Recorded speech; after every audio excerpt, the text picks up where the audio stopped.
Assalamualaikum warahmatullahi wabarakatuh. Perkenalkan, kami dari kelompok 2 yang beranggotakan Rahmadelia Rizvi, Revina Alifa Putri, dan Mujah Hidayatul Rahmah. Baik, pada pembahasan kali ini kami akan membahas tentang materi yang berjudul sektor publik. Baik, langsung saja, itu pembacaan materi pertama oleh Mujah Hidayatul Rahmah, pembacaan materi kedua itu oleh Rahma Delia Rizvi, dan pembacaan materi ketiga oleh Revlina Alifa Putri. Kepada Mujah Hidayatul Rahmah dipersilahkan. Baiklah, saya akan membacakan materi pertama, yaitu A. Sektor publik perekonomian. 1. Sektor publik. Dari sudut pandang ilmu ekonomi, sektor publik dapat dipahami sebagai suatu entitas yang aktivitasnya berhubungan dengan usaha untuk menghasilkan barang dan pelayanan sosial dalam rangka memenuhi kebutuhan dan hak publik. Menurut Lipsey, sektor publik adalah bagian dari sektor in ekonomi dalam bentuk institusi pemerintah. Sektor publik, yang sering pula disebut sebagai sektor negara, merupakan bagian dari negara yang berurusan dengan pemberian, produksi, dan alokasi barang dan jasa oleh dan untuk pemerintah atau warga negara, baik nasional, regional, atau yang bersifat lokal. Pengertian sektor publik lebih dimaksudkan kepada barang dan layanan publik yang ketersediaannya merupakan tanggung jawab dari pemerintah.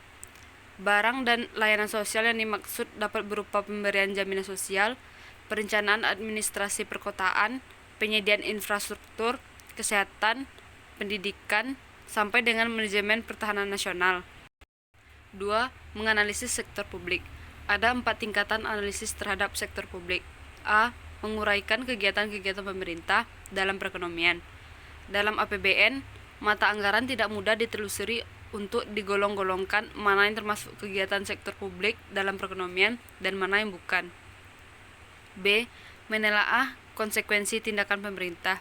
Ketika pajak dikenakan pada perusahaan, maka sekurang-kurangnya sebagian dari beban pajak dialihkan oleh perusahaan itu kepada konsumen melalui harga yang lebih tinggi. Sebagian lagi dialihkan ke buruh melalui upah yang lebih rendah. C. Mengevaluasi berbagai pilihan kebijakan publik. Perlu diketahui tujuan kebijakan pemerintah. Kemudian, perlu dipastikan seberapa besar kebijakan itu memenuhi kriteria tersebut. D. Menafsirkan proses-proses politik. Keputusan kolektif terjadi melalui proses politik. Ekonom mengidentifikasi berbagai kelompok yang diuntungkan atau dirugikan oleh tersebut dan menganalisis insentif yang dihadapi oleh kelompok-kelompok tersebut untuk mengupayakan proses politik untuk mencapai keputusan yang menguntungkan mereka. 3. Karakteristik kebijakan publik. Terdapat sejumlah kriteria dalam menilai pentingnya sektor publik. Kriteria pertama, komposisi output pengeluaran publik haruslah sesuai dengan keinginan konsumen. Kedua, adanya preferensi pengambilan keputusan yang terdesentralisasi. Dan ketiga, tidak menyerahkan ekonomi hanya pada kekuatan pasar, karena mekanisme pasar tidak dapat melaksanakan semua fungsi ekonomi.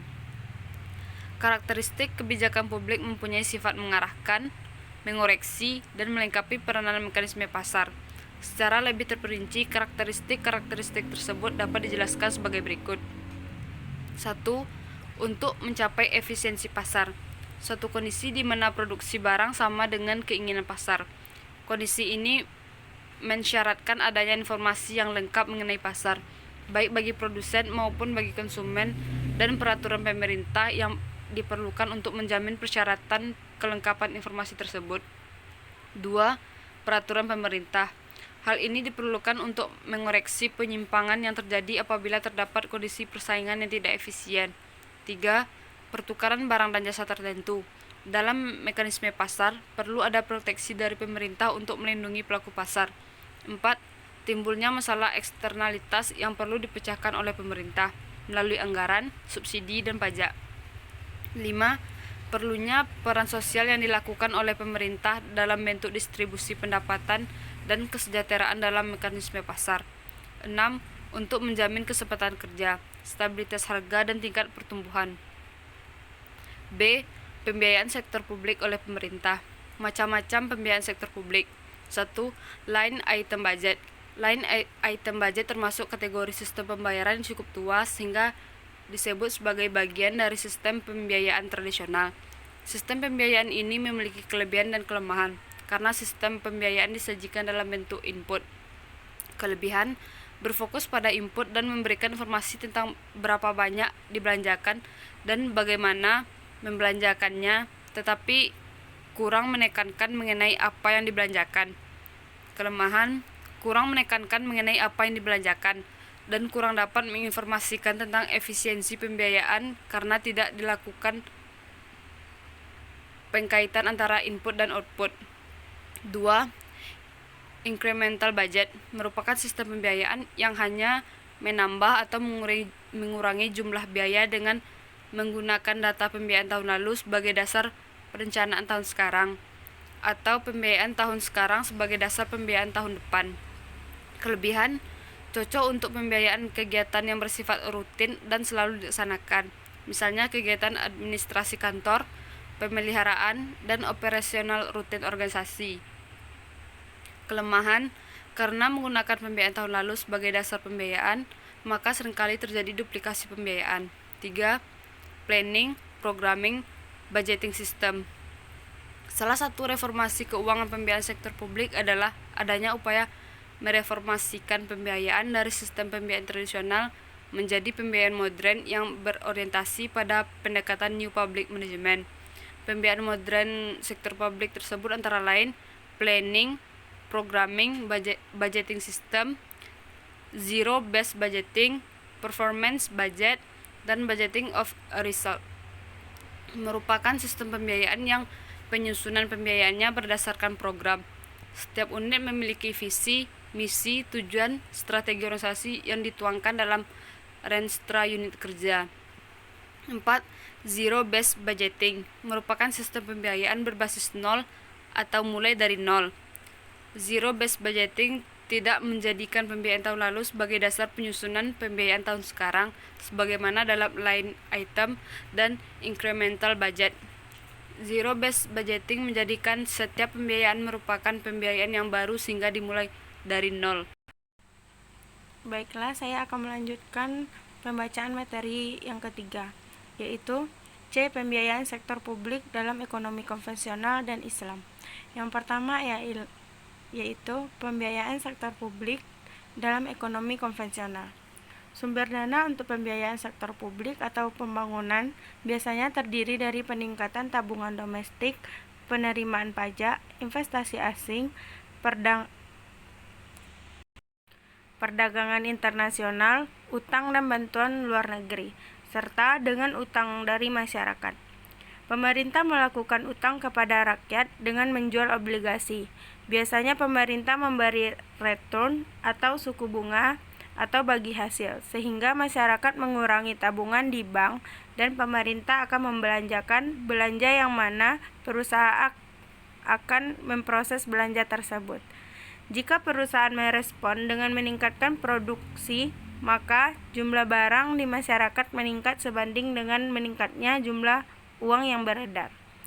Akan tetapi, jika pengusaha tidak meningkatkan produksi, maka akan terjadi kenaikan harga karena permintaan yang menguat tersebut tidak disertai dengan penambahan produksi.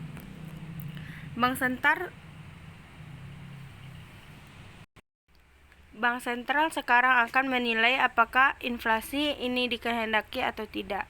Jika tidak dikehendaki, bank sentral akan membiarkan kenaikan suku bunga. Tetapi jika inflasi masih dikehendaki, maka bank sentral akan menahan suku bunga. Penerimaan pemerintah yang lebih penting adalah memungut aneka pajak untuk membiayai aneka keperluannya. Jenis dan tarif dari aneka pajak ini di negara barat umumnya lebih besar dari ketertuaan zakat. Pajak atau zakat merupakan penerimaan negara yang utama. Pendapatan pemerintah tersebut tidak dipungut sekaligus. Jenis-jenis pemungutan negara dapat dikelompokkan menjadi pajak penghasilan perorangan, pajak penghasilan perusahaan, pajak penjualan dan cukai. Pajak atas harta atau bumi bangunan, pemungutan pembangunan jasa pemerintah, dan pendapatan dari regulasi dan monopoli. Keadilan perpajakan pada intinya adalah beban pajak harus terdistribusi sedemikian rupa, sehingga target pencapaian penerimaan pajak diimbangi dengan pengurangan kesenjangan pendapatan golongan masyarakat yang kaya dengan golongan masyarakat yang miskin. Kecilnya kesenjangan mendorong stabilisasi yang kondusif bagi perbaikan ekonomi nasional. Yang kedua yaitu sektor publik dalam ekonomi Islam. Terkait pembiayaan sektor publik oleh negara, berikut adalah beberapa instrumen yang dikenal dalam Islam. Yang pertama yaitu zakat. Sebagian tertentu dari harta yang wajib dikeluarkan kepada pemerintah atau pengurus kaum muslimin untuk membiayai kebutuhan bersama terutama yang menyangkut pengembangan SDM. Zakat adalah ibadah yang wajib hampir selalu disebut di dalam Al-Quran bersama kewajiban sholat. Ayat yang mengenai zakat sudah turun sejak periode Mekkah yang bersifat dorongan pribadi, dan pada periode Madinah ketika Nabi Muhammad SAW memegang kekuasaan. Zakat mulai ditentukan sebagai penerimaan negara yang terpenting. Yang kedua yaitu tanah dan sumber alam. Negara memperoleh tanah ini pada prinsipnya dengan dua jalan. Ada yang diperoleh dengan jalan damai dan diperoleh dengan perjuangan, seperti pembebasan diri saat berdirinya negara Indonesia. Dan ada juga yang diperoleh dengan perang, misalnya penyatuan sekitar Jazirah Arab. Penyatuan Indonesia pada zaman Majapahit juga dilakukan dengan hal yang sama. Jika tanah dan harta lain diperoleh dari peperangan disebut ghanimah. Jika pengertian pemerintah tidak dengan peperangan tetapi mungkin dengan kudeta atau memenangkan pemilu. Penyerahan secara damai negara jajah dan cara-cara lain, maka tanah-tanah negara dan harta benda lainnya disebut fai. C. Penerimaan lainnya. Di samping penerimaan negara yang pokok, sebagaimana diuraikan di atas, pemerintah negara muslim memiliki sumber lain seperti wakaf atau pemberian aset abadi dari rakyat untuk kebutuhan publik yang teratasi maupun tidak terbatas. Kalalah atau bagian negara dari warisan dan barang temuan, harta karun, dan lainnya. Jika kebutuhan publik terpenuhi, negara dapat mengungut pajak tambahan. Khalifah Islam awalnya mencontohkan pengelolaan tanah negara dengan sistem sewa maupun bagi hasil. Sistem bagi hasil dengan membagi hutan kepada rakyat dijamin akan terjadi batasan yang jelas dan juga penanaman kembali. Hal ini disebabkan hutan tersebut menjadi penghasilan utama rakyat. Rakyat tentu akan menjaganya sebagaimana tanah-tanah mereka sendiri. D. Implikasi pembiayaan sektor publik oleh pemerintah. Untuk mencapai pertumbuhan ekonomi, tidak cukup hanya dengan penyediaan modal pembangunan dan proses teknologi, tetapi juga diperlukan perubahan sosial dan kelembagaan. Dalam hal ini, sektor publik memiliki peranan penting terhadap semua unsur pembangunan ekonomi. Yang pertama, dampak pajak terhadap sistem ekonomi.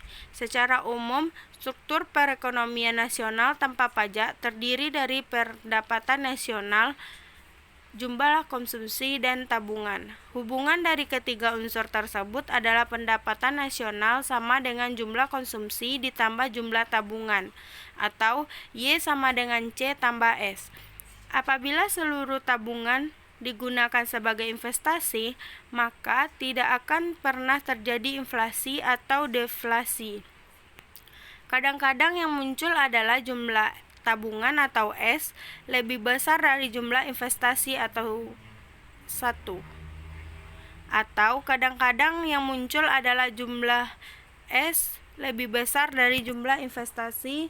Dengan kata lain, tidak semua tabungan digunakan untuk investasi. Maka akan terjadi kelesuan ekonomi, penurunan harga atau deflasi, dan pengangguran. Dan yang sering terjadi justru jumlah tabungan lebih rendah daripada jumlah investasi. Kondisi ini menyebabkan kegairahan ekonomi dan kenaikan harga atau inflasi. Yang kedua, dampak pajak terhadap komposisi produksi. Pajak dapat menyebabkan pergeseran penggunaan faktor produksi. Pergeseran yang dimaksud adalah dengan mengubah pola produksi sehingga menghasilkan barang-barang yang lebih rendah biaya produksinya. Akibatnya, tarif pajak yang lebih kecil atau beralih produksi. Yang ketiga, yaitu dampak pajak terhadap usaha kerja. Pajak mempunyai pengaruh negatif terhadap kemampuan usaha kerja. Pajak dapat menyebabkan orang menjadi kurang giat bekerja. Orang yang lebih memilih untuk mempunyai lebih banyak waktu santai. Pada kenyataannya, pengaruh pajak terhadap kemampuan kerja individu memiliki sifat yang lebih kompleks. Bagi sebagian orang, pajak tidak menimbulkan disinsentif atau bekerja. Juga tidak setiap kenaikan pajak akan memberikan dampak negatif pada tabungan masyarakat atau investasi. Yang keempat yaitu dampak pajak terhadap distribusi pendapatan. Kebijakan perpajakan di Indonesia lebih banyak diterapkan untuk mengurangi kesenjangan pendapatan di masyarakat. Hal ini dilakukan dengan menerapkan tarif pajak progresif dan minimum pendapatan yang dapat dikenakan pajak. Kelemahan dari tarif pajak progresif adalah menekankan pada kelompok-kelompoknya pemilik modal sehingga mereka malas bekerja, menabung, dan menginvestasikan. Selanjutnya yaitu kebijakan pengeluaran dan pengelolaan keuangan publik oleh negara.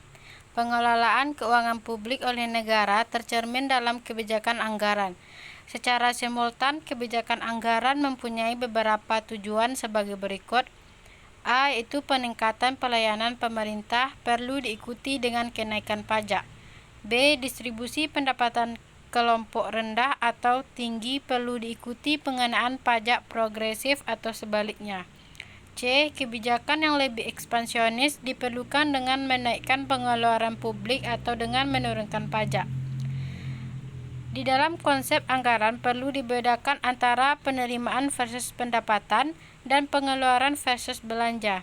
Yang pertama, penerimaan publik tidak selalu berupa pendapatan publik karena ada beberapa aktivitas yang mengakibatkan aliran dana masuk yang tidak menambah kekayaan neto negara, seperti penerimaan kembali anggaran pengeluaran yang tidak terpakai. Adapun pendapatan publik pasti menyebabkan kenaikan kekayaan neto negara. Contoh penerimaan pajak.